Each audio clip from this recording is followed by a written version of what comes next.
People say that mass immigration into the United States can help reduce world poverty. Is that true? Well, no, it's not. And let me show you why. This gumball represents the 1 million legal immigrants that the United States has taken every year on average since 1990. Now, who in the world deserves our humanitarian compassion? The World Bank has one measure of the desperately poor of the world. They make less than $2 a day. And how many people make less than $2 a day in the world? We'll start with Africa. In Africa alone, there are 650 million people who make less than $2 a day. 650 million. And in India, another 890 million people, desperately poor. China adds another 480 million people, making less than $2 a day. And unfortunately, the rest of Asia has a heartbreaking 810 million people who the World Bank says make less than $2 a day.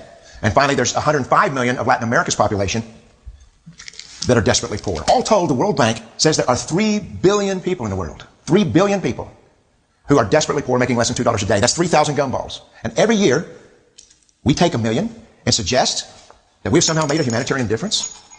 Of course, we don't pull our immigrants from these desperately poor populations, do we? These people are too poor, too sick, too disconnected to make it here as immigrants. We tend to pull our immigrants out of the better off poor of the world.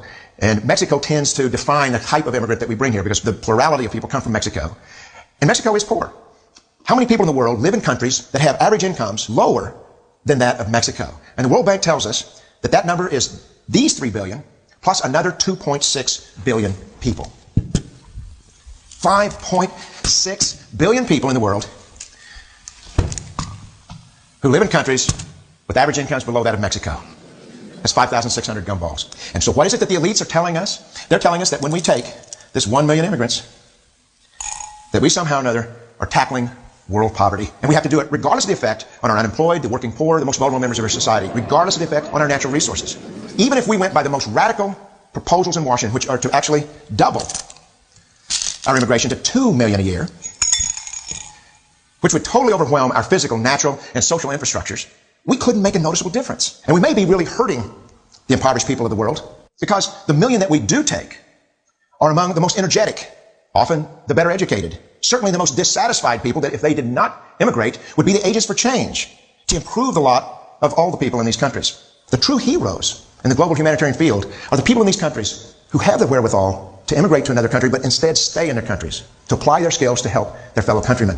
Unfortunately, our immigration system tends to entice these very type of people to abandon their countrymen. The impossibility of making even a dent is actually worse than it looks here.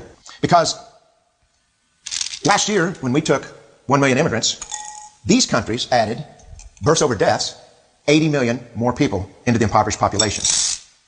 And this year, Congress is bringing in 1 million legal immigrants. And this year, according to the United Nations, these countries are expected to add another 80 million people. And next year, you can be quite sure that Congress, unless stopped by the American voters, will bring in another 1 million immigrants. And these countries, unfortunately, will be adding another 80 million people into these impoverished nations. We could take 5 million a year, but we'd never get ahead of what's happening in these countries. Not in this century. Don't you see? Immigration can never be an effective or significant way to deal with the suffering people of the world. They have to be helped where they live. 99.9% of them will never be able to immigrate to a rich country. There's no hope for that. They have to bloom where they're planted. The only place that 99.9% of these people can be helped is where they live. Let's help them there.